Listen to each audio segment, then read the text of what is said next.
do.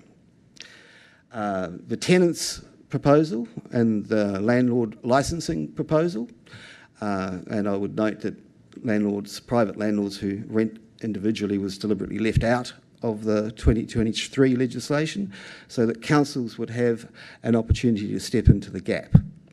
It also should be done in a profitable manner so that it's sustainable. The rate differentiation is more of a signal than anything else. It would give people motivation to rent their houses and thus give more houses for us in the city.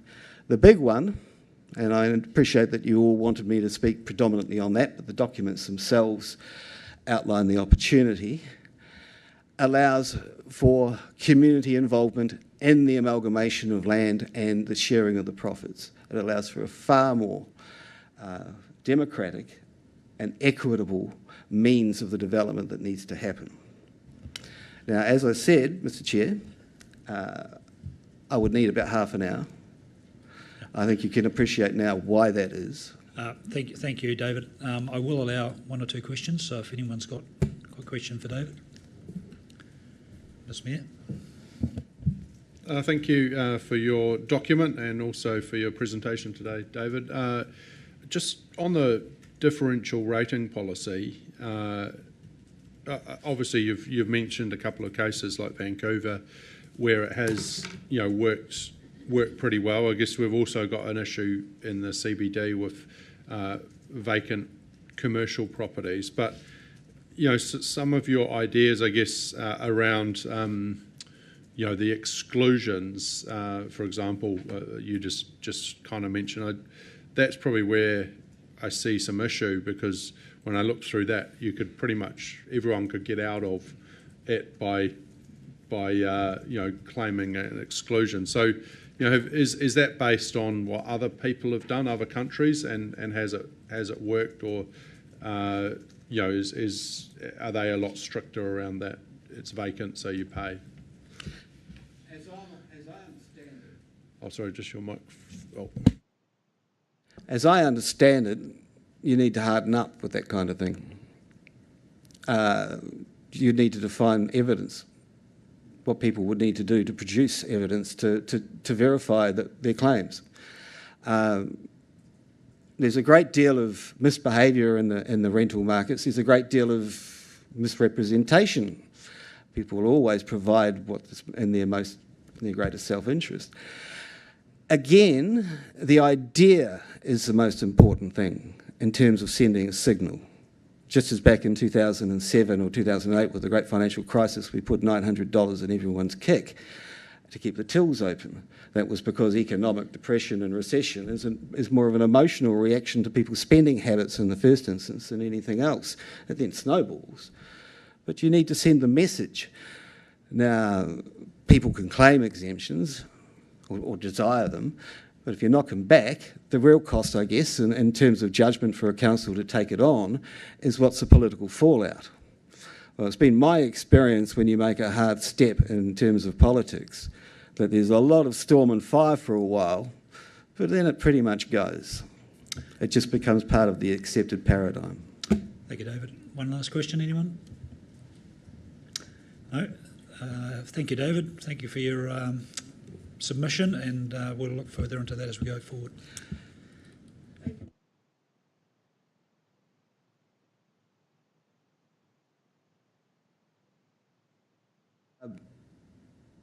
I've found it very difficult with this council to get a connection. If I write a letter, at least an acknowledgement would be a courteous thing. So if I've shot back at times something that's a bit snarky, it's because I haven't even seen an acknowledgement. I would have far preferred if the connection had been made appropriately with the Governance Committee, that you understood that my presentation was going to take more than 5 minutes. I wasn't given an opportunity to do that. I'd also add, just on a housekeeping basis, that walking in this morning, your lights are off, there's no sign saying where the meeting is. The woman at the counter didn't know what the meeting was, fluffed around on the screen for 5 minutes trying to work out where to find on the website what the detail was, and I had a security guard hovering over me. It was a particularly unfriendly moment, but I thank you very much for your courtesy, and if any of you would like to contact me later and have a more in-depth conversation about anything, I'm always here. Well, Mum's in hospital, but I'm always here. Thank you, David, and appreciate the comments. Thank you. Okay, moving on to, there's no late items, no confidential business to be transferred into the open, and no changes to the order of business. We do have confirmation of the minutes from the meeting held on the 5th of May 2025. They're on the agenda on page 12.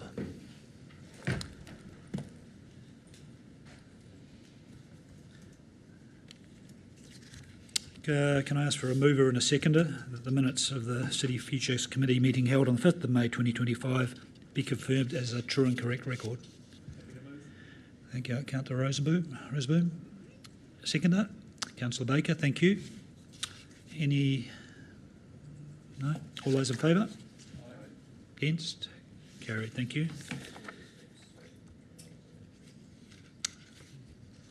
Yes, recording that. You got that? Yeah. Yep, thank you. Do we have any declarations of conflicts of interest? Nil, thank you. Righto, we'll start off with business of 9.1, status update on actions from prior City Future Committee meetings. And I think we have Jeremy.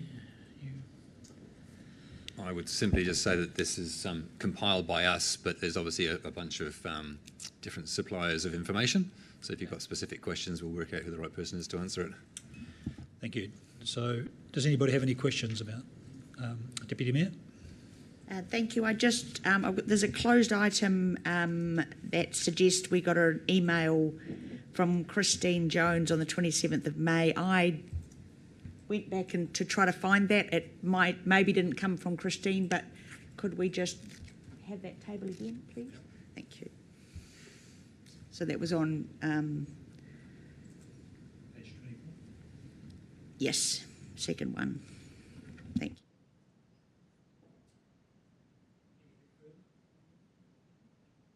The actions that you requested Okay. on the screen. Sorry, also just on the closed, on the second one on page 25, we asked for the risks associated with deferring the collection of development contributions, and it's closed on the basis that these were all covered in the workshop we had, but I have to admit that having a workshop in April, by now it's June, I'm not necessarily, that to me isn't, I would quite like to have those set out so we actually got a result of the workshop, so that this is the record of the risks that were discussed at the workshop. It's just, I struggle sometimes to keep up with what might have happened 3 or 4 months ago, and I think the information on risks associated with deferring development contributions is quite a big, it's important for us that it's we know exactly what was discussed at the workshop and what we concluded. Yes. So the outcome of the workshop precede on the table. Is that what you're suggesting? Yes. Yep. Thank you.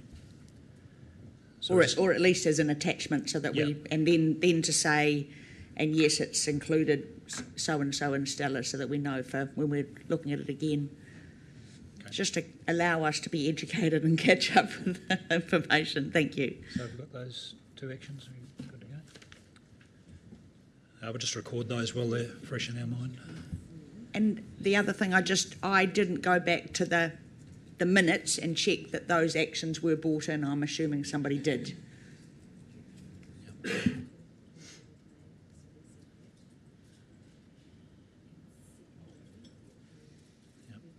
And agreeing, great to have an action schedule. Yes.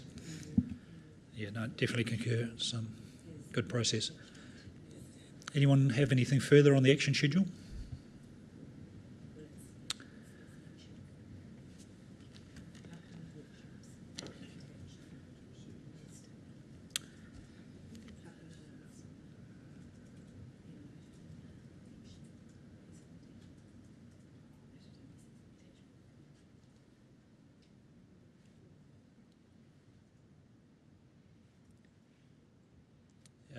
Are you happy with those?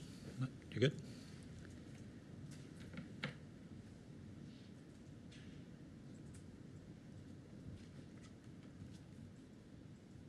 Yeah, cool. Thank you very much. So the recommendation that the City Futures Committee receives the report, status update on actions from prior City Future Committee meetings. Note that this is a recurring report which will be provided to each subsequent meeting of this committee, and notes any requested improvements for the report, which we've just listed there. So, would someone like to move that? Thank you, Deputy Mayor. Seconder? Councillor Rosenbaum, thank you. All those in favour? Against? Carried, thank you.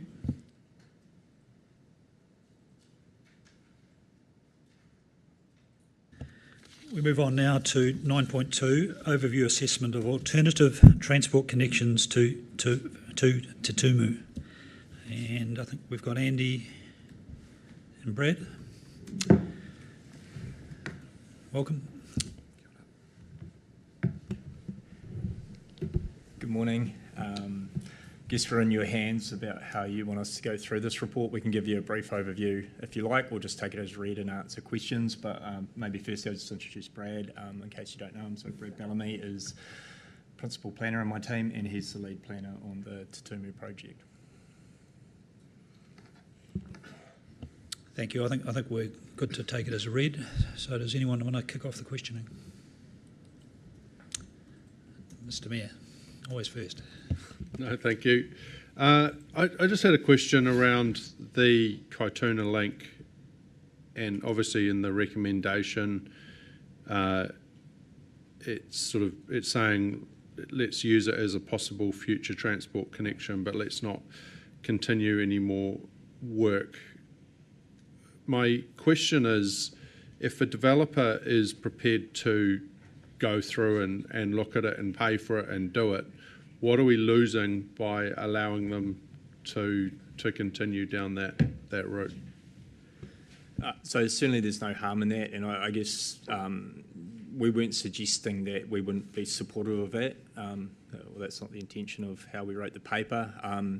I guess to date there are mixed views amongst the landowners within Te Tumu, but there's one landowner in particular who's very keen on it and has previously suggested that they may look to seek to progress it themselves and potentially look to find a way to fund it themselves. That would be a significant undertaking, but nonetheless, yeah, we're completely open to that possibility. Further questions? Councillor Crowther. Yeah, thanks, Andy. On the Kaituna link, I'm wanting to sort of understand the amount of investigation councils have done looking at the impacts, like it's mentioned in the report about the environmental impacts. I guess having a bit of a background sitting in some of those Smart Growth Forum meetings, I'm aware of significant sort of opposition amongst Environment Sustainability Forum, the Combined Tangata Whenua Forum, the Strategic Partners Forum, to roading through that area on the grounds of the potential impacts on the environment. Now, are there certain routes that could go through there, putting aside the cost, which is the other big factor? Are there potential routes that councils have investigated to look at doing so in a way that would not have impacts that would, I guess, meet the threshold that was discussed by those forums, if that makes sense? Look, I'll let probably Brad take this one in detail, but what I would say is that we have done a reasonable amount of investigation, so there's a significant technical report that has been put together, and some of the solutions in that report are to mitigate the issues, and that's why, for example, the bridge span is so long, so that you're spanning not just the river but the wetlands as well, which obviously adds significantly to cost, but Brad understands the issues better than I. So what has been done is quite a detailed examination of different routes, and as Andy just pointed out, one of the solutions to numerous environmental issues is potentially the span of the bridge itself, which does add to cost. But on page, there's a diagram of the different alternative routes that were shown, and the alternatives really only extend as far as the slight change in location of the bridge over the river. The rest of the route, in terms of connecting to the existing local road network, was pretty well defined. So those locations across the river were examined closely in terms of trying to avoid as much as possible all those different constraints, environmental constraints that sit in those locations. I guess I'm interested in whether, like, I've heard the words over the years of sort of to a large extent and significantly and try to avoid, like, is there a confidence that, I mean, putting it simply, if you went to those environmental stakeholders in Mana Whenua, do you think they would be happy with what is being proposed in terms of not having a negative environmental impact? I think that's difficult to sort of judge at this time. I think that the issues, those reports quite clearly outlined that there would be significant consenting issues in trying to progress this work. So that was very clear in those technical reports. It presented significant challenges, is what it concluded. I think one of the things to bear in mind is that we're working on the RMA at the moment, but we're also going through quite a change in terms of the resource management system, or both changes to the RMA, but the replacement. I guess the philosophy of the current government is to be more enabling of these types of activities. So, it may mean a future consenting pathway is different to what it is now, potentially easier.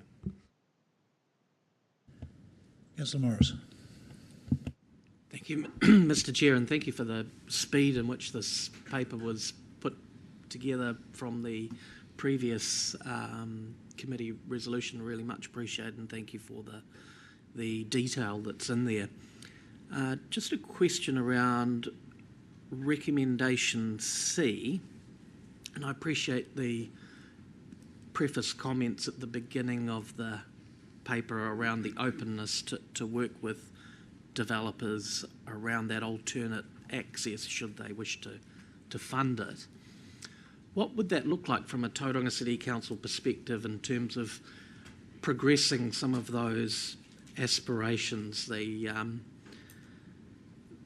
developer in question sort of says there may be some difficulty in sort of interfacing with the Tauranga City Council organisation around an option. How could we facilitate or help in the development of a route like that? What would the interface look like with our Tauranga City Council staff? Well, I mean, we have had discussions in the past. They have noted a desire to investigate, but at this point we're not aware of anything that's happening. There may be work happening behind the scenes. Look, I think the reality is the best place to start is through a discussion and agreeing what they would like to do, and ensuring that as that work happens that we're doing it collectively with them. And so we'd be happy to have that initial discussion to get the ball rolling. How it looks like moving forward from there, look, I'm not sure, but I think Marty might have some comments.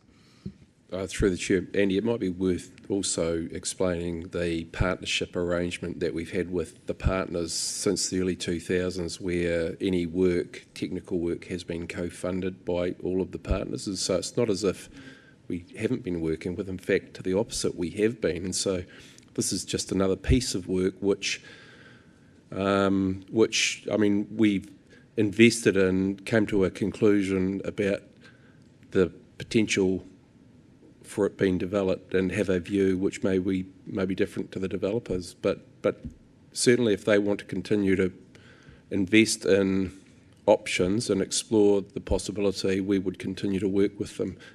May just be that we don't continue to invest in that aspect of it. But the only other point I'd add is that what we've done and continue to do is making sure that a route in that location, if it is that location, is provided for through the structure planning. So that has been critical in terms of that. So we've not moved from that, making sure that the structure plan provides that opportunity if someone did wish to explore that in the future. Councillor Schuler. Thank you, Mayor. And thanks, guys.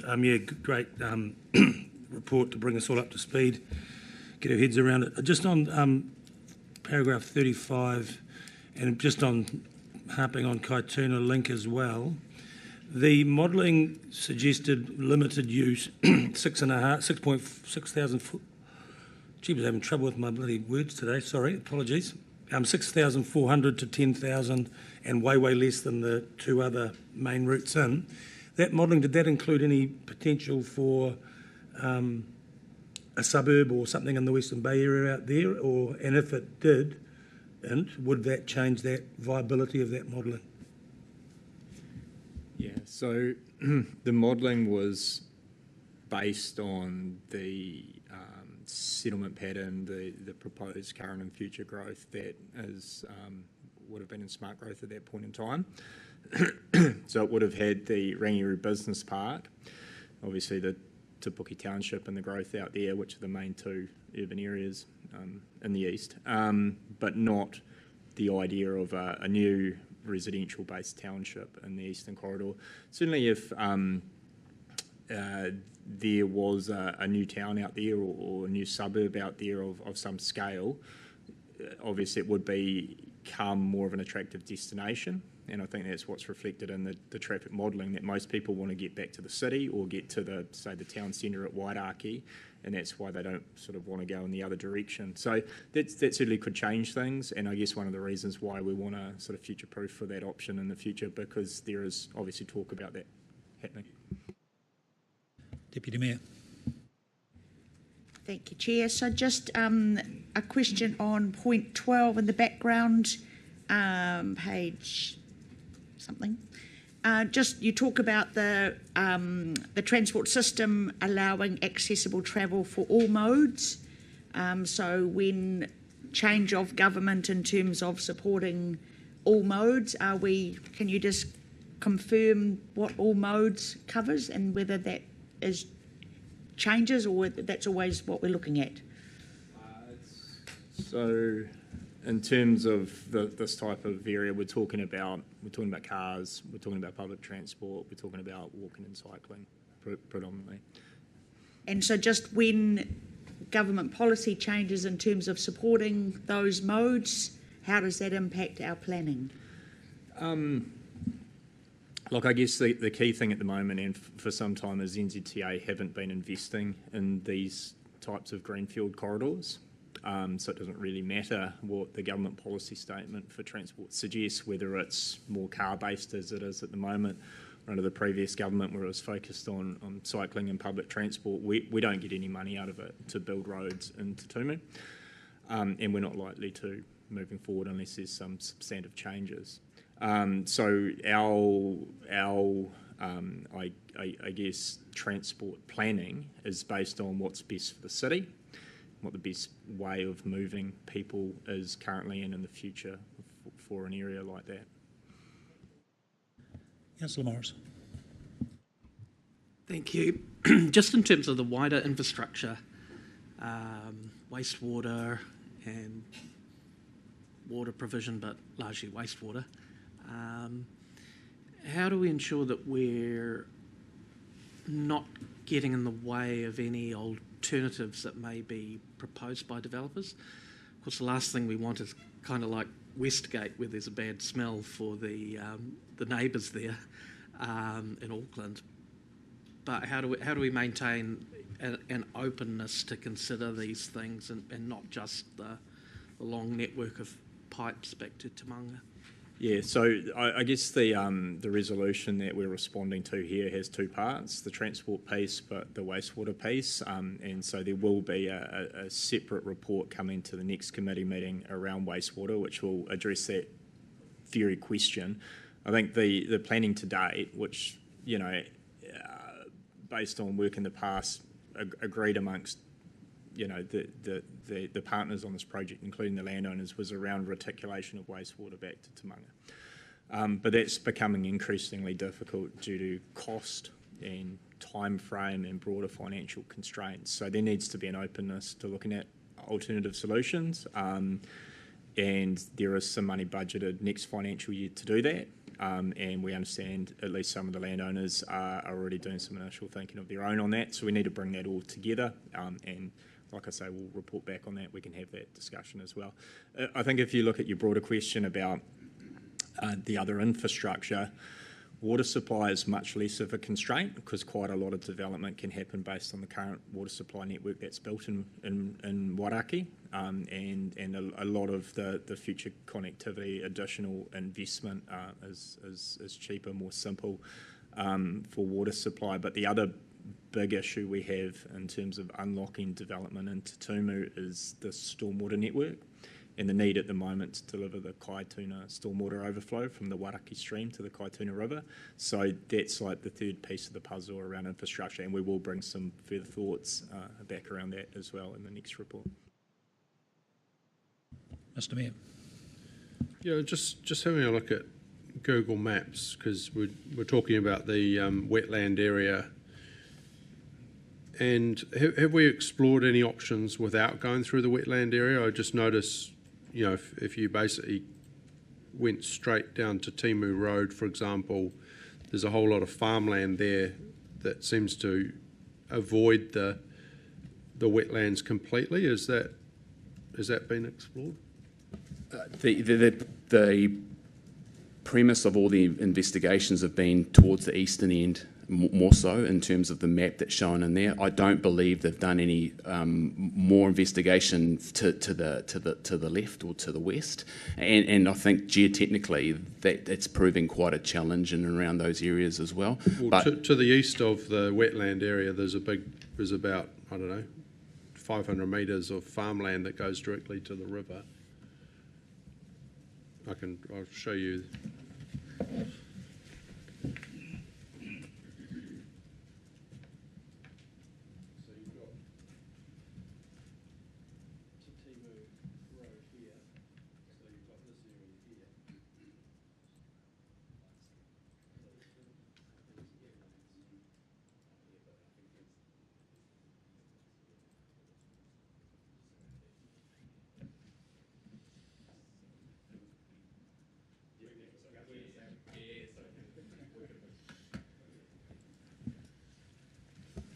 So the locations that we're just looking at then are very close to where the maps are in the report.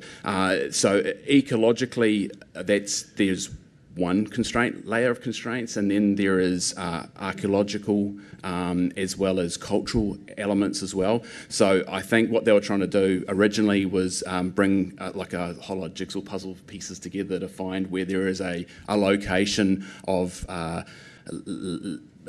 least constraint through those areas, and I think that's where that is. But we can certainly explore those a little bit more to confirm the extent of constraints in and around those locations, so the committee is clearer on that. Thank you. Additional question? I think, yeah, sorry. I guess this is not something that we necessarily need to follow up on, but I just feel like I'm quite comfortable with the direction that if we don't do any more, but if the developers wish to pursue it, that we enable that particularly. I think what I've heard clearly is it's not our preferred option, but if someone else believes they can deliver it, then there's no reason not to allow them to do that. Councillor Growler.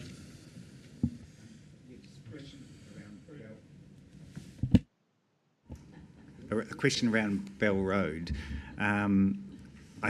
Correct me if I'm wrong, but I interpret what's in the report as referring to sort of going underneath, so it's sort of direct access there. But in terms of the bigger strategic conversation, is Tauranga City Council, or will Tauranga City Council, without us doing anything else, support any moves from Western Bay Plenty District Council to increase the prioritisation of the project to link Te Puke to PEI as part of the next regional land transport plan? Or is that something we would have to proactively on this council decide whether we support? Look, I don't think we'd have any problems with that being progressed or investigated. There's significant investment going into the PEI. It only makes sense that it's I guess, optimised, and if there's an option of connecting Te Puke more directly that way, then that probably makes sense. Obviously, it would link into the Bell Road fast track proposal if that was to proceed, and that would significantly bridge the gap between the PEI location and Te Puke to being, actually quite small, as I understand from what I've seen. So, that would be, I guess, our initial view. No, thank you. There've been no further questions. Thanks, Andy and Brad, for your report. And I'd like to ask if we can bring up the motion up on the screen.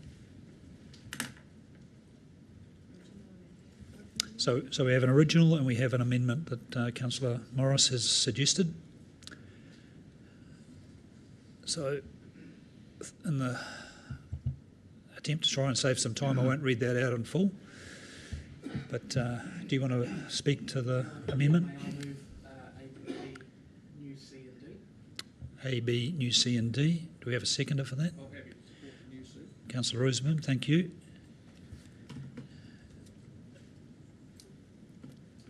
Thank you, Mr. Chair, and thanks to the team for reiterating the openness to work with developers around alternatives on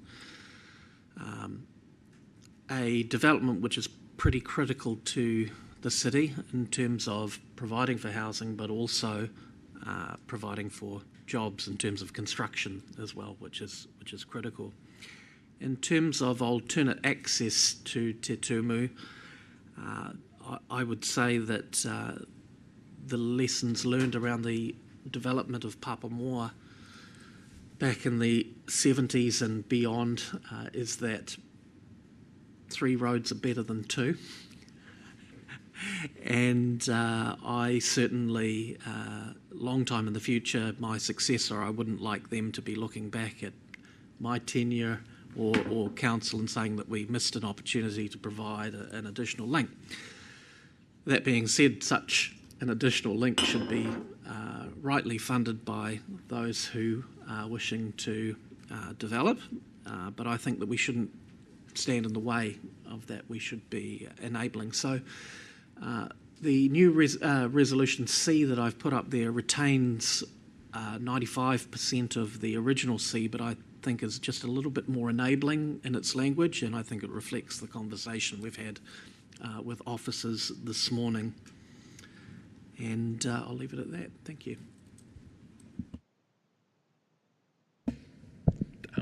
Thank you, Chair. No, I definitely support this. We need, as a council, to enable growth. Tauranga in the past has left a lot of its crucial development too late, until the need has got so great that we're forced into making development. We have here an opportunity to engage with developers to put something in place that will future-proof. And this is, in my view, not a Tauranga City Council project. This is a regional project. This enables growth for the Bay region. Putting people closer to their workplace has benefits far beyond the cost of the road. Wouldn't it be great to be living in Te Temu and working in the Rangiora Business Estate? You have a nice little 5-minute drive up the road and you're there, as opposed to going all the way back to the PEI and then all the way back east. You could halve your travel time.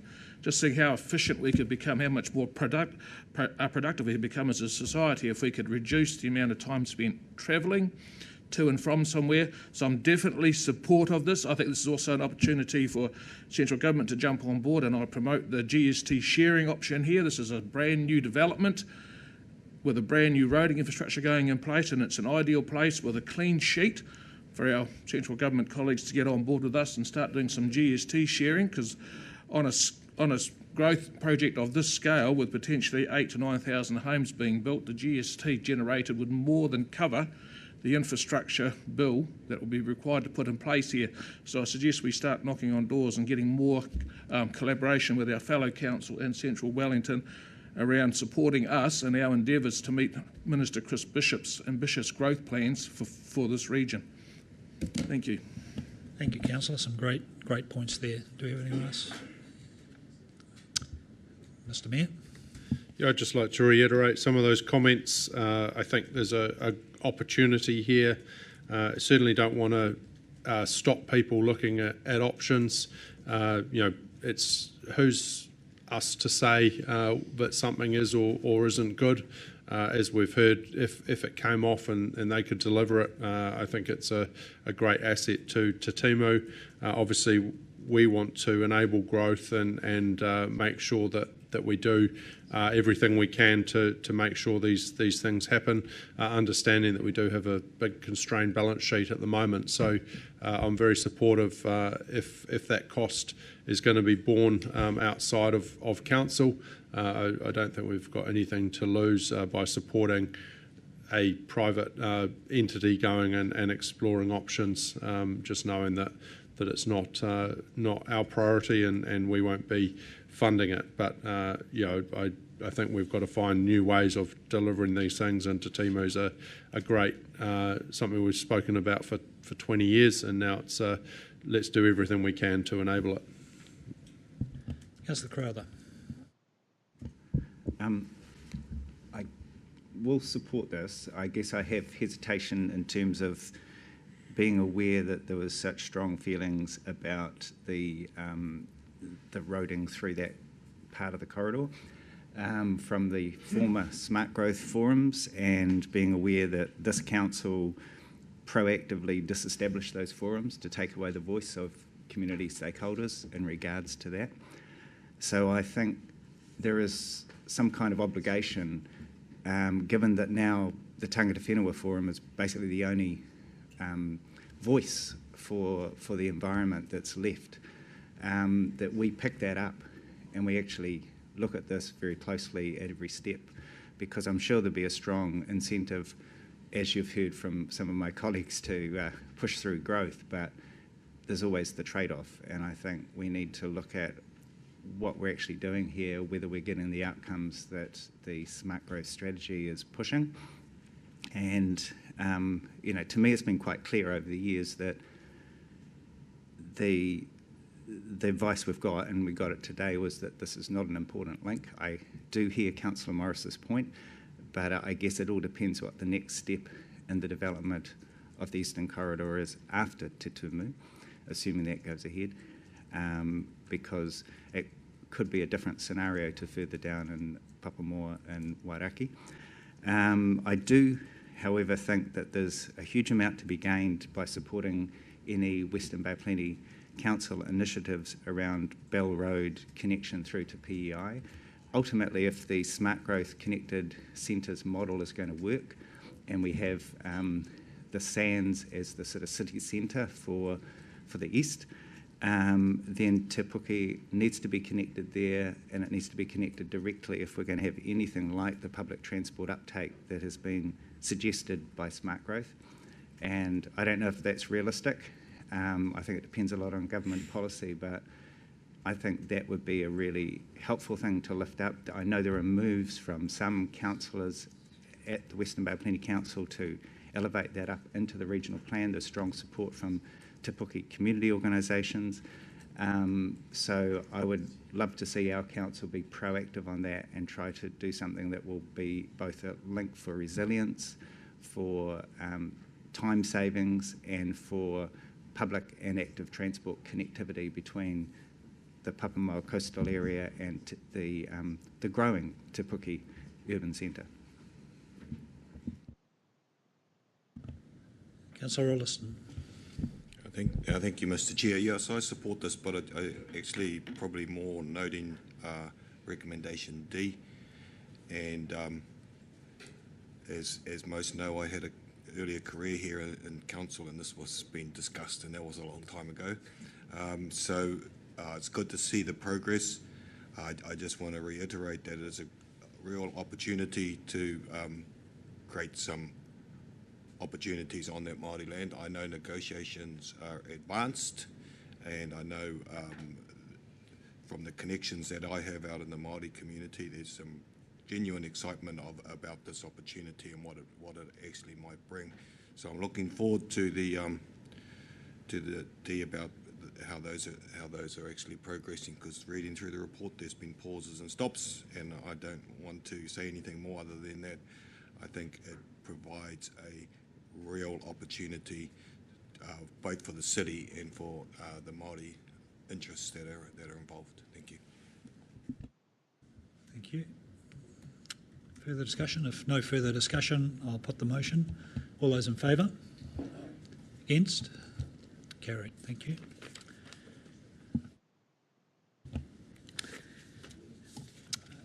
We move on to item 9.3, the Mātua Sculpture Trail update. And I think we have Barbara and Greg. Welcome. Thank you. Good morning. It's fast. Are you happy to take the report as read, or would you? I think so. Maybe just a quick brief intro and then. Yep. get into it. With Greg here, I'm not sure if you've all met Greg McManus. Greg is our museum director. Well, at the moment, director of Arts, Culture and Heritage. So I can give a brief introduction. I've talked to the Park to Park Trust for a very long time, and Greg has been working with them more recently. So the Trust are doing some amazing work trying to get some sculpture on this trail that you see in the report.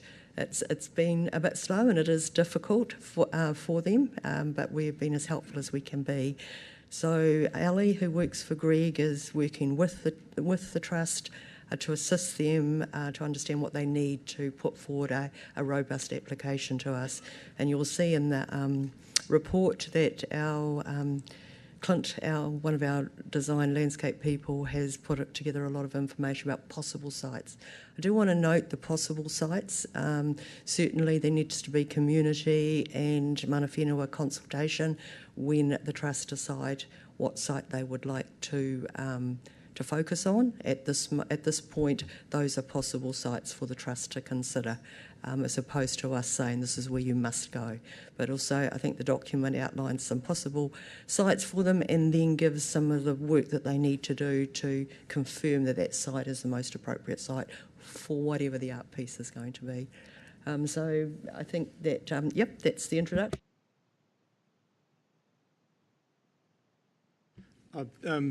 Morena, just to acknowledge two of the trustees of Park to Park sitting behind me here that we work with. They are quite a long way along their process for selecting an artist for the first artwork, as I've noted in the paper. But there's still quite a lot of work to do once they've done that, to then select a site and then go through all of the approval processes for the sites and the consultation that needs to happen. But we're committed to working with them closely to help them along that journey. So other than that, happy to answer any questions. Thanks, guys. Do we have any questions, team? Mr. Mayor?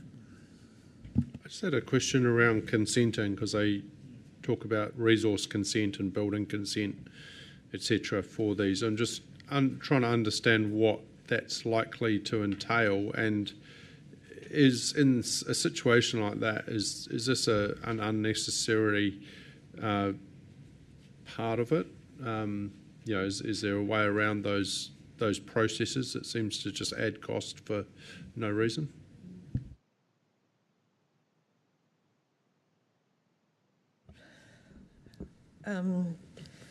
It will depend on the site. Some of those sites you will see will be in overland flow paths. We have an applicant's planner on our team in Spaces and Places, as opposed to the consent authority. So we can actually work with the Trust to understand what the criteria may be, and that may help make a decision about what site they choose. We don't have the power to instruct the consent authority that we don't need a building consent or a resource consent, apart from the fact that some of them may be a regional council. But we can certainly provide some support and advice around each site and whether or not that would trigger a resource consent. Building consent will be on size. It depends how big can't answer that question in detail. Depends how big that piece of artwork is. So yeah, it does seem bureaucratic, but I mean the consent authorities do have to follow the city plan and the regional council plan. I can just add to that, the other important consenting authority for this piece of land is Heritage New Zealand in regards to the archaeological features in the area. It's a very sensitive area. There are a lot of archaeological features, and obviously Heritage New Zealand's consent is required to modify or build anything within a certain distance of these features. So that's quite normal for parks like this. Councillor Roseburn. Thank you, Chair. Good morning, Barbara. Mine is a continuation of the Mayor's question around once a site has been agreed to, and irrespective of the size of the artwork, can the consent or whatever just apply to the plinth or the space? That way you can change the artwork as many times as you like without having to go redo the process. So it's a one-off process for the area, whether it be just a square area for the artwork or a plinth put there. Once the consent is there, that is it. They can change the artwork as many times as they like over many decades. The space is permanently there. A clever application would cover exactly your question. Is that, I mean, I'm assuming that that what we're looking at is sculpture that will be there for a long time. But yes, a land use consent is on the land, and so a clever application would cover if it did have to be replaced within a scope or a criteria, whether you would have an ongoing existing use rights to change that. Yes.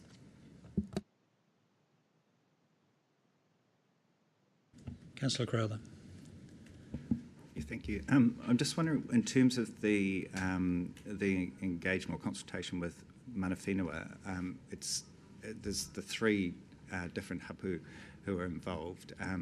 Looks like two of them have an interest in the land and not the foreshore, but the other one in terms of the foreshore, which is Ngāi Tamarawaho. So because council has established relationships in terms of working, if we were doing something there, we would have our own process for doing that. Are we supporting the community group through those same processes, and is that able to be streamlined, or does it need sort of separate meetings with each of the hapu by the community group itself? We can certainly assist. I mean, it is up to the applicant to undertake that consultation and have that relationship, but you're right. I mean, we've already established that relationship. We can certainly assist by making sure that they're introduced to the right people, they explain their artwork. I think that's why we put a bit of an emphasis in the paper. It needs to happen, and the applicant needs to undertake that consultation, but certainly we can be there helping them along that journey. Councillor Olliston. Thank you, Chair. And tēnā koe, Greg. I think perhaps in one of your previous lives you were on the Rotorua Museum, and my dad was on Mitai was on the board with you. So tēnā koe, ngā mihi. I just want to sort of elaborate a little bit more on Councillor Crowther's comments. Has there been any preliminary discussions with mana whenua in terms of, that's just if you can give a bit more Kia ora, detail Councillor. around that. Yes, absolutely. The trustees have engaged already for quite some time with mana whenua, with our guidance and putting them in touch with the correct people. So that those discussions are ongoing. Yep. And the general feedback? Very positive. For what we are working with. Thank you. Councillor Schuler. Thank you, Mayor. Thank you very much for this. Point of clarification, Chair, not Mayor. No, I deliberately called you the Mayor, yes. Just for today. You're the man. Thanks, guys. Just obviously it's park to park. A lot of work's gone into this. I've walked that walk a few times, gone all the way around to Maxwell's.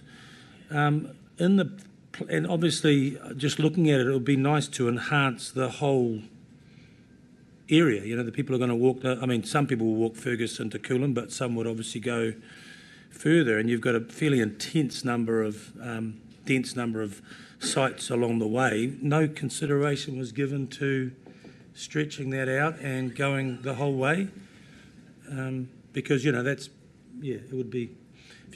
Seems it's great that what's there, but it seems it would be better if it could go right along. Is that a question? I'm sure they would love to, but we're encouraging them to take one step at a time and get some runs on the board. So on that, could not that look like 1 to 10 all the way, stretched out, and then later on filling in? Because, again, it's just experiential. It's just a thought. Councillor Baker, hopefully you've got a question. Pardon? Question, not an opinion. Yes, question. I do have a question. Tēnā kōrua o te rā koutou. Good to see our community here this morning. Perhaps more question for staff and or Māori. Just curious to know why this has come to this committee at this point in time. There's still a bit of fair work to do. We don't have any influence over the Public Art Fund, as I understand. We don't make the decisions here. Just not too sure why it's here for discussion. I'll answer the question because I asked for it to be brought to the meeting. It was mainly for informational stuff for the current council. There's been work done on this in the past. And just clearing the way that we do understand where these artworks are wanting to be placed, and giving our stamp of approval, I suppose, in principle, that the locations are correct. So, informational mainly at this point.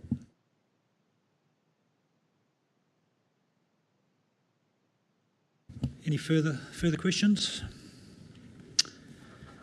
There being no further questions, I'll move that the City Future Committee receives the report Matua Sculpture Trail Update and supports Park to Park's progression to the Public Art Fund application stage. Do I have a mover? Councillor Rolleston, thank you. Seconder?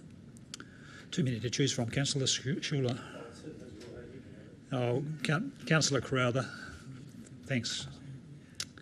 Do you want to?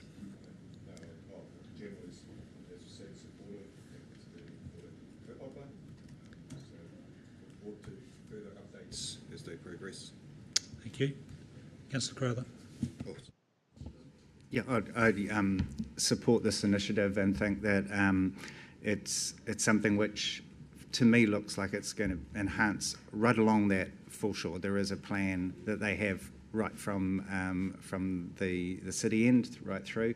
I think a key part of it for me was that the group who are the trustees are actually highly respected in the local community, and they have potential access to funding from private parties to fund future artworks along there. So my understanding is that they want to get support through the Public Art Fund for this initial one to try to get something in place, and that in turn will help them to leverage off opportunities from philanthropic people in the city. Bearing in mind, of course, that it is quite an attraction for visitors to the area, as came up when I had a discussion with some local residents on Harbour Drive the other day about another matter. So it is something they're very aware of. There are a lot of, there are tour buses and other things go along there. It is a good opportunity to showcase our waterfront with some art. And I guess for me, I would like to think that our council is doing everything we can to enable the practical issue that they've got, which is to get confirmation of some sites and then to encourage them to go to these philanthropic donors to provide a big chunk of the investment for the 10's artworks. Thank you. Any further questions? Any further comment? If not, I'll put the motion. All those in favour? Against? Carried. Thank you. Righto. Moving on to 9.4, Bay of Plenty Housing Fund, Equity Fund. And we have Roy and Alistair, I believe.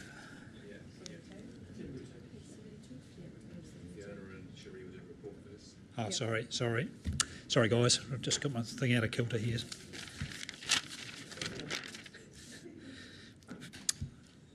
Fiona and Sherry, thanks. I was just getting a little bit excited because we're only 1 minute late.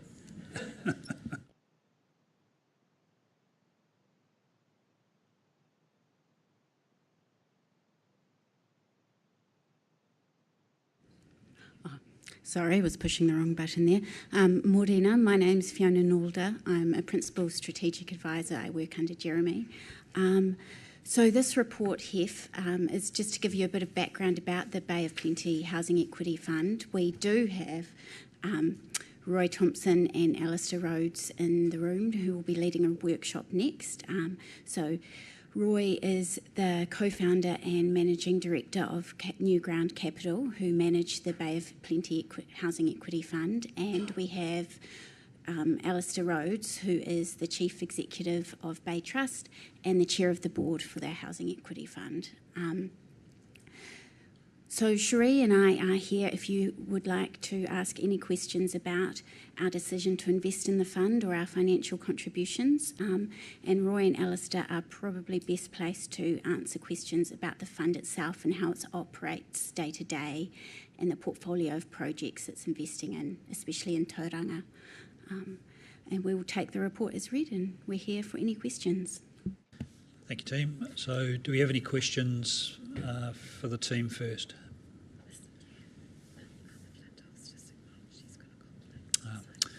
Sorry, we've just been advised that Arthur is acknowledging a conflict of interest, so he won't participate. Deputy Mayor. I've got a few questions, but I'm not sure whether they are for you or for the next lot. So I would like to hear a little bit more about the makeup of the board and whether the meetings, the agendas are public, whether the minutes are available, just to understand better how we understand what contribution from the people of Tauranga, how that gets managed. So I have a feeling that comes second, right? Okay. And I had a question on where the fund came from, which might be for you. So we had, I think, in here 36 million of proceeds from the sale of previous properties, and I've got a list from Jeremy of the properties, but not the value of those that made up that, and that's probably just something I can get later if we can. But otherwise, I think my questions, Mr. Chair, are for the next people that are here. Councillor Crowther. Thank you. I'm interested in the money that's been allocated and is targeted at being allocated for the community housing providers outside of this fund as well, so and into Papakainga. So I understand, some of the thinking behind the Papakainga component of that, but in terms of the community housing providers, is that other money being targeted for elder housing? And if so, to what extent? And also the same question for disability housing. So that's possibly a little bit outside of the Housing Equity Fund report. However, I think you're referring to the development contribution grants that have been allocated for the registered community housing providers. If so... The proceeds from the sale of the elder housing. Yes, yeah. so what we've invested in so far with the proceeds of the elder housing, some of it has gone towards relocating the women's refuge, and that enabled a sale of the previous property that they were on. 20 million of it has been allocated towards the Housing Equity Fund, and a further 6 million in total has been allocated towards development contribution rebates, half of that for community housing providers and half of that for Papakainga, and a further 400,000 was put towards Papakainga through the recent annual plan deliberations, as well as some money towards enabling density increases into Papa and supporting accessible properties. So the development contribution rebates are for registered community housing providers in general. So that isn't targeted towards elder housing specifically, although a lot of our local community housing providers such as TCHT focus some of their efforts towards that particular group of the population. And one of the projects that is being developed on Devonport Road that the HEF is contributing towards is specifically targeted towards those 55 and above. And that project, for example, would, I haven't confirmed this, but I imagine that would probably be eligible for the DC rebates as it is a community housing project. So registered community housing providers are those providers who can claim income-related rent subsidies from central government. And so they have a broader mandate than just elder housing. Just in term, I guess I'm particularly interested in the non-Papakāinga component of the grants to community housing providers, which totals the 9.8, but also the investment in the HEF for the 19, the future stuff. So we've already got the 20 million, which has been transferred across, is my understanding, or is in the process of, in some cases. But I'm looking at how much in the end of the total, so the sales proceeds of 36.9, how much would end up being targeted for elder housing support out of that? So specifically targeting elder housing support wasn't one of the reinvestment objectives, so the funds were set aside just for reinvestment into housing, so we don't have a specific target for that.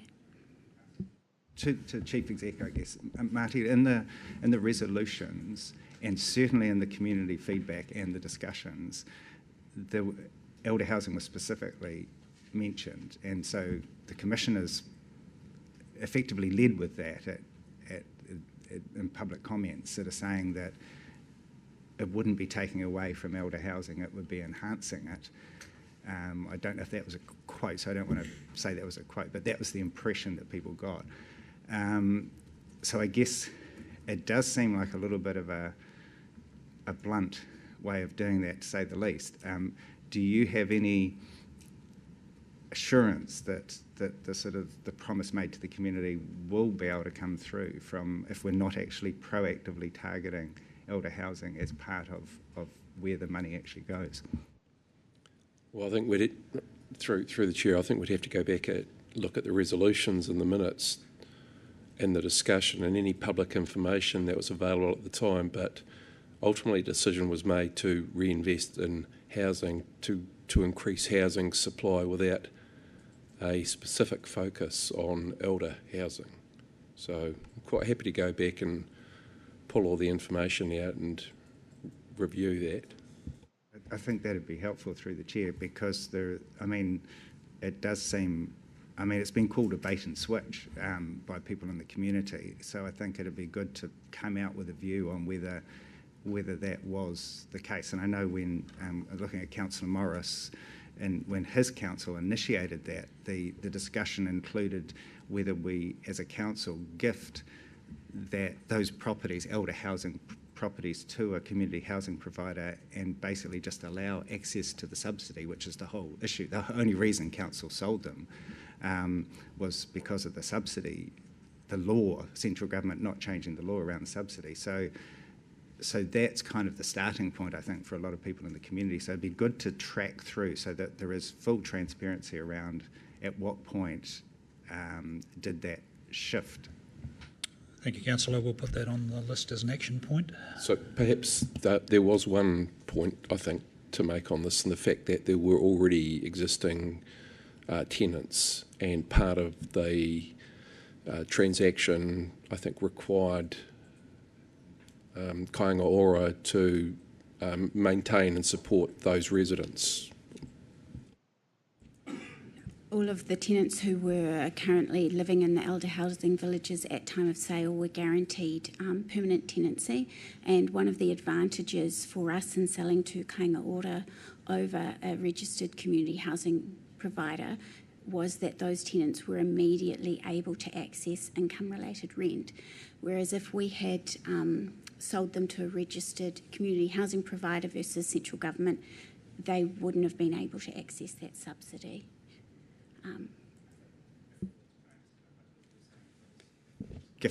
Gifted to those providers, they couldn't have accessed the subsidy. Is that what? Yes, my understanding from other, well, I'm not too sure about gifting, but other public housing transactions across New Zealand, when councils have sold their stock to a registered community housing provider, the existing tenants at the time were not able to claim income-related rent. It was only as those tenants cycled through and new tenants came in that new tenants were then able to access income-related rent. So for us, that was a huge advantage because the tenants' wellbeing was the number one principle for us when we were selling, and the ability for our current tenants to get that discounted rent from day one was really a huge advantage from our perspective. Thank you for that, and we will get clarification on that. Councillor Olliston. Thank you, Chair. Thank you for the report. Coming in new to this, but being aware of it through other avenues. Paragraph 38 talks about the Papakainga in the Eastern Bay and nothing here at the moment. We had a submission from a group called Hauraro Tangata that's driving through the annual plan, proposing to drive a lot of work in the Papakainga space, and obviously internally Tauranga Council is also doing that, as we see by grants. So I've got a couple of questions relating to that. One is there any relationship with that group or other tangata whenua groups, and how far advanced are we in any opportunities coming to this? And a related question, which might be for our manuhiri that are coming behind you, is there any of that expertise sitting on the board that has that ability to articulate from a mana whenua perspective?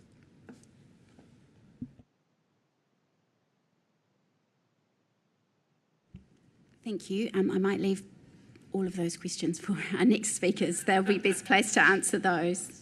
Thank you. Okay, do we have any further? Councillor Baker. Yeah, so just a question for curiosity's sake. I acknowledge that our 20 mil is ring-fenced for Tauranga, but just why haven't other councils, particularly within the Bay, jumped in on this kaupapa? I think considering our 20 mil anchoring and providing credibility to this fund, which has enabled others to jump on, it seems like a no-brainer. I can't answer for other councils, but I can say that housing supply is often not viewed as a direct housing supplies and often not viewed as a local government responsibility, but we were in the really privileged position of having those sale proceeds and wanting to ensure that they delivered ongoing housing benefit for the people of Tauranga.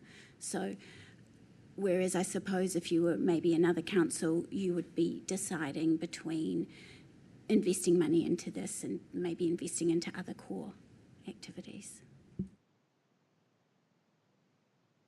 Councillor Olliston. Yeah, further question relating to, and again, it might be for our manuhiri, but last night on the news, the big announcement around a whole lot of housing in Rotorua, Minister of Māori Development, I think about 150 odd homes in Ōwhata.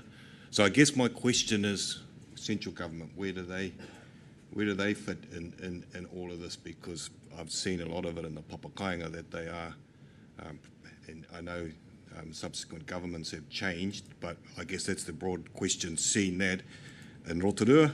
I guess I'm going, well, lots going on in Rotorua and then Eastern Bay, and their council haven't put any money up, sort of alluding to Councillor Baker's comments. So, yeah, that's, and again, it may be for our manuhiri, but where's the government in this as well?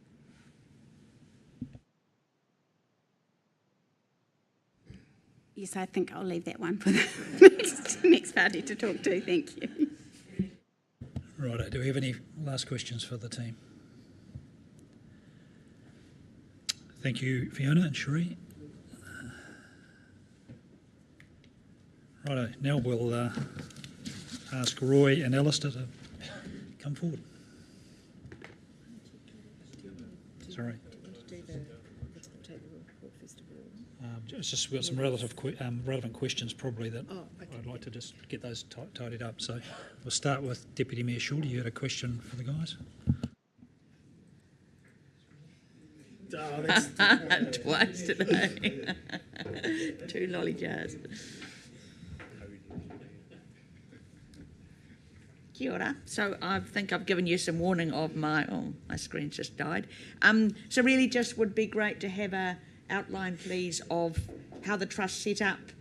We read that TCC can have an appointed person because we're a shareholder, the term of the trustees and the next election and who appoints them, and then just an idea of whether the agendas and minutes are public as this is, just so that we can understand really where the information on the 20 million from TCC, how that's being governed, please. Kia ora koutou. Ko Aote, Chief Executive of Bay Trust, the Chair, Bay Plenty Housing Equity Fund. Ko Alice Rhodes, tōku ingoa, no reira, tēnā koutou katoa. And first of all, just want to acknowledge all the elected councillors, the Worship the Mayor, and all the interesting questions I'm sure we're going to get today. We have got a presentation we're going through which will cover a lot of these questions, so I'm not sure, the Chairperson, do you want us to work through these questions now, or do you want us to go through the presentation and cover them as we go through them? We'll probably leave the Deputy Mayor's question, I think. If it's in your presentation, we can round that up. We have got an organisation structure in this presentation. We will go through all those kind of questions as we touch base on that. We have got a resolution that we're going to pass before the workshop, though, haven't we? So just a very high level would be great on that, please. Yeah, so just happy to kind of cover that. And just, Roy, do you want to just introduce yourself as well?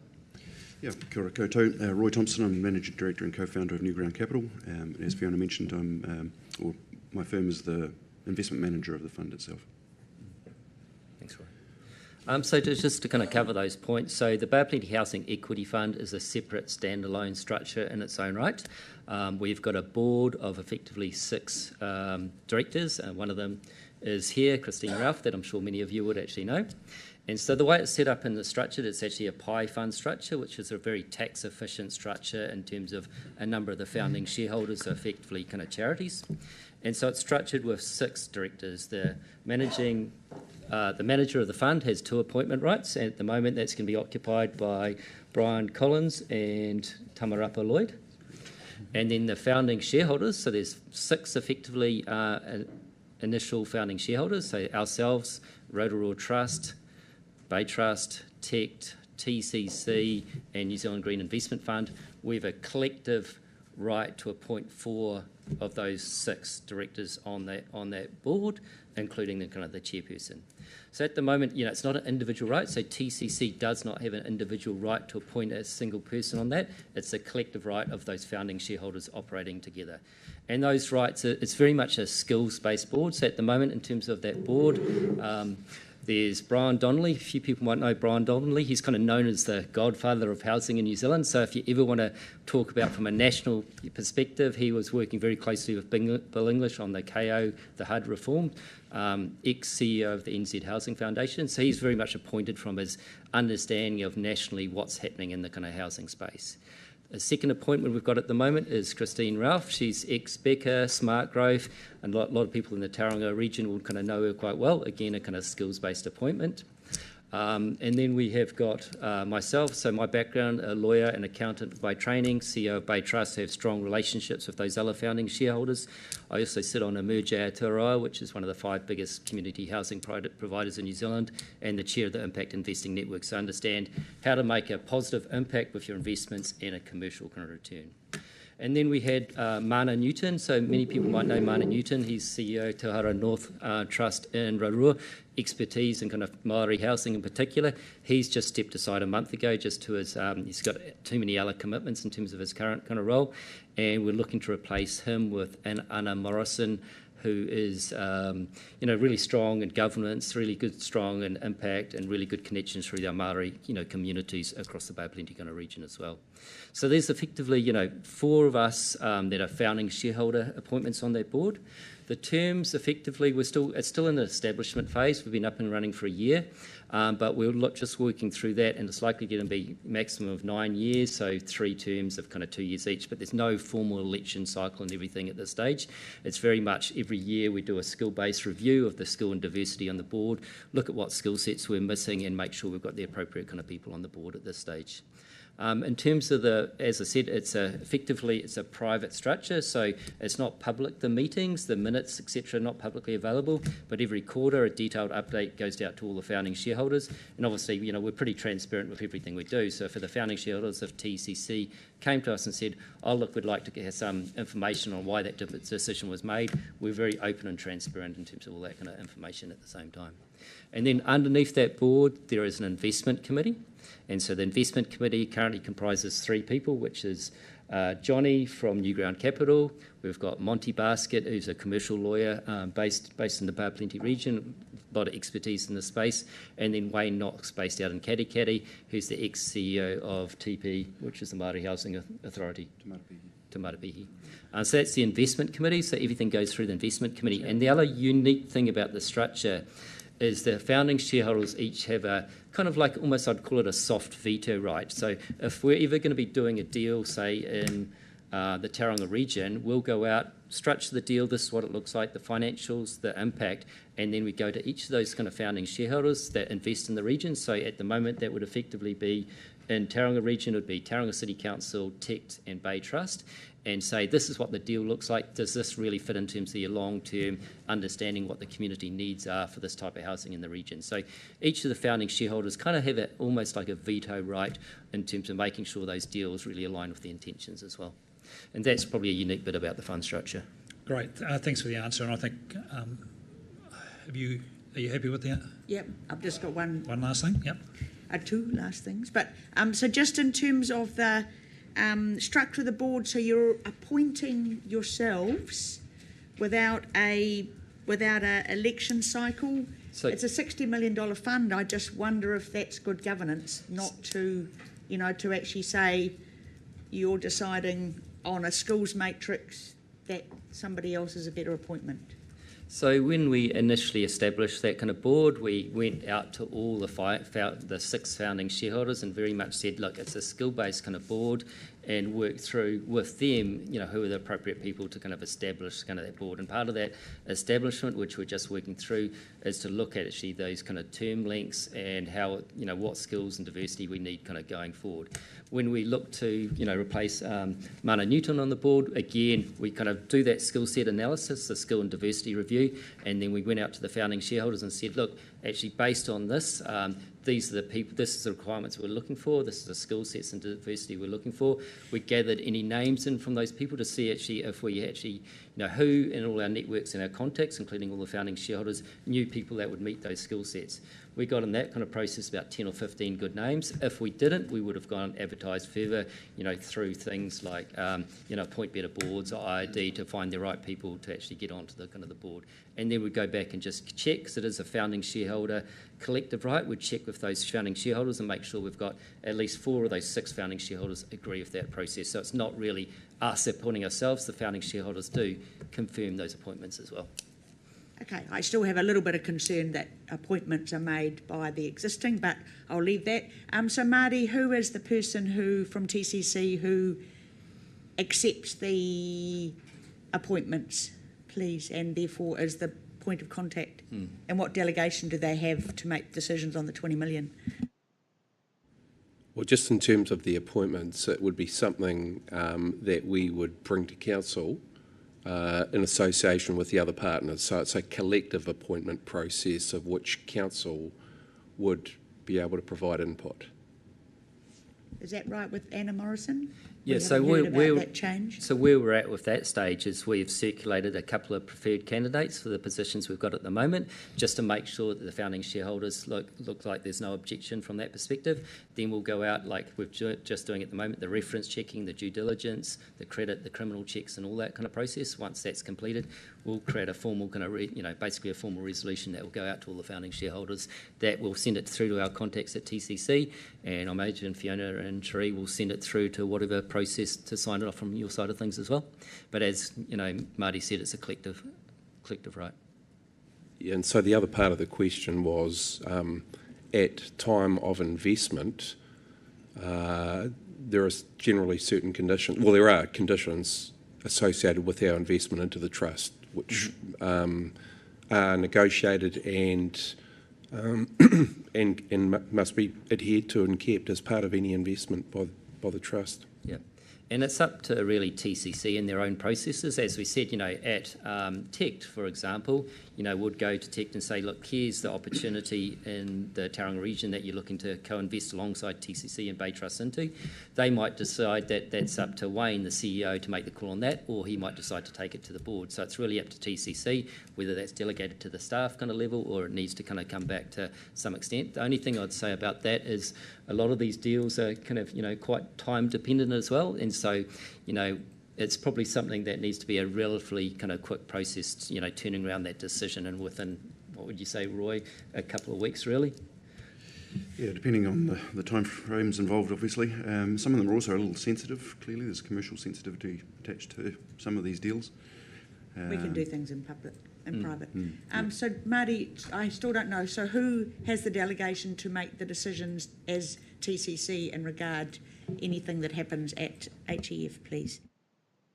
Well, any investment decision is a council decision. Any investment decision to invest into the trust is a council decision.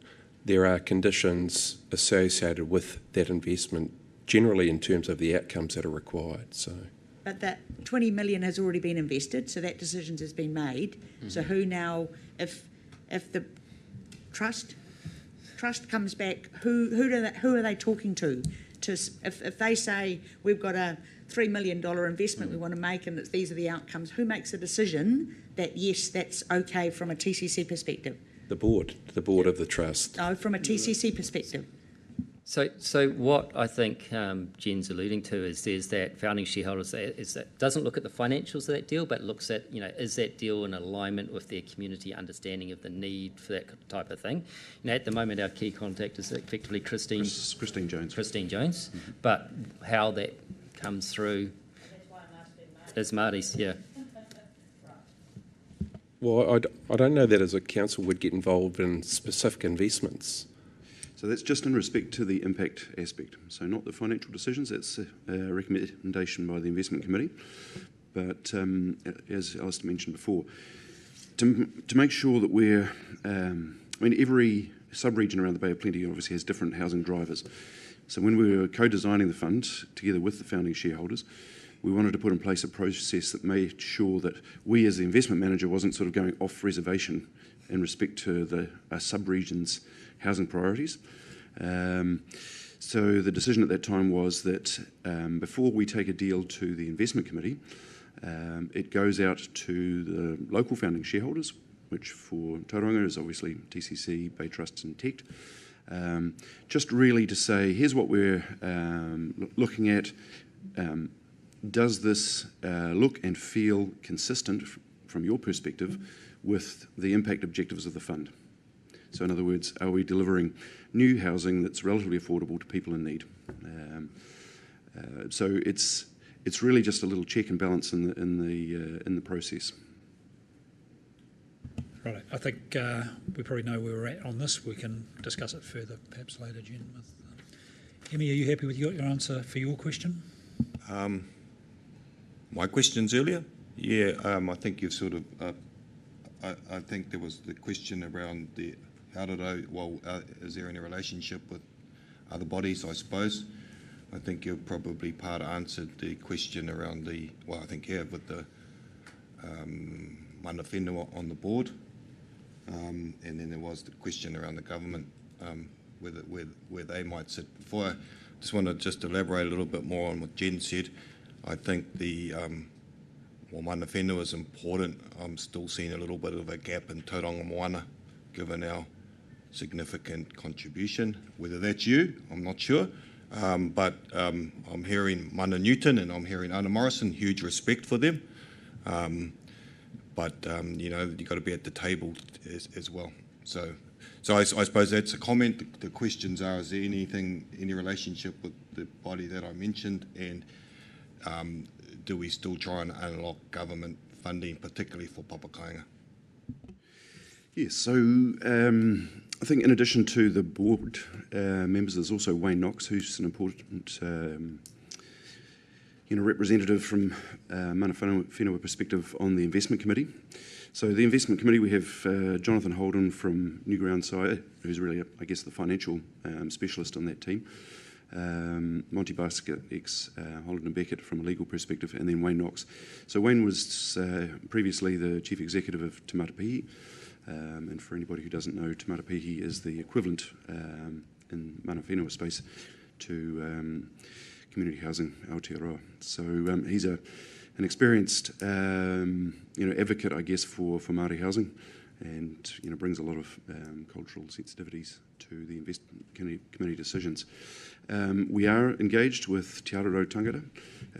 We met just recently, actually, with Jackie and Lloyd from there, and I think we are going to be attending one of their forums coming up, have a bit of a workshop with them.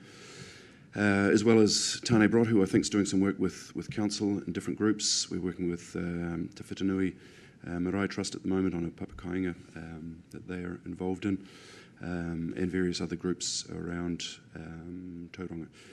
I think it's fair to say probably we've found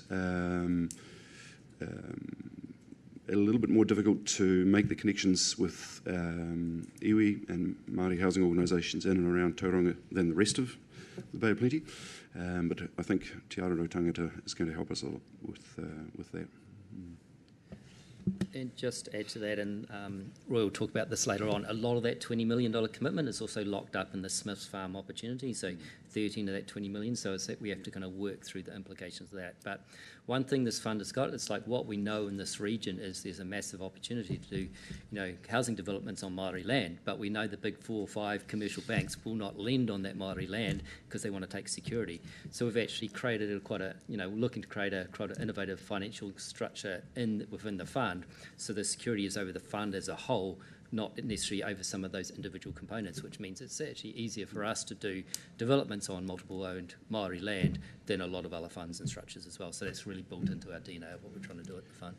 I might also mention that we are engaged in respect to Smith's Farm with Buddy Makaire and the Te Marawaho people. So just to explore whether there's some opportunity to deliver housing in Smith's Farm for them.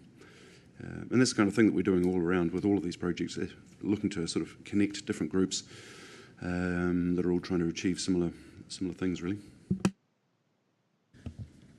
Thank you, gentlemen. Can that move to the workshop, or? This might be in the workshop, and happy to do it. And I do really support this. That's why I want it to work. That's why I want to understand it. So hence my questions. So the objectives of the fund are set out on point 24 on page 74. Those are good objectives, but I don't understand how they're measured and therefore how they're reported against. Is that covered in your presentation? Yes. Great. Righto, we'll round it up there, and thank you, gentlemen, and we'll come back to your workshop shortly. Righto, so we've had questions. Does anyone want to have any discussion on this? We're obviously going to go into a bit more detail. Can I have one more question of finance? Sorry, Cherie, you were sitting there and I thought you just needed a question. So just in terms of the 20 million fund and 1 point something spent, how is it reported in the annual report, please? In the annual report, in the reserve section, there'll be a elder housing reserve that will have the balance of the proceeds, well, the net balance of the proceeds and the investments and expenditure to date. I can find that, pull it out and screenshot it to you from last year, and then you'll be able to see it in this year's one. You're welcome. Okay, Councillor Baker. Oh, you're happy to move? Okay, I'll just note the action point that we've put in place there as well. It's up on the screen. Which I think should cover what Councillor Crowther was looking for.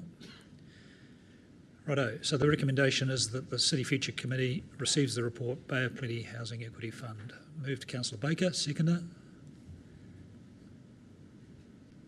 Mayor Drysdale, thank you. Nothing to say? Righto, I'll put the motion. All those in favour?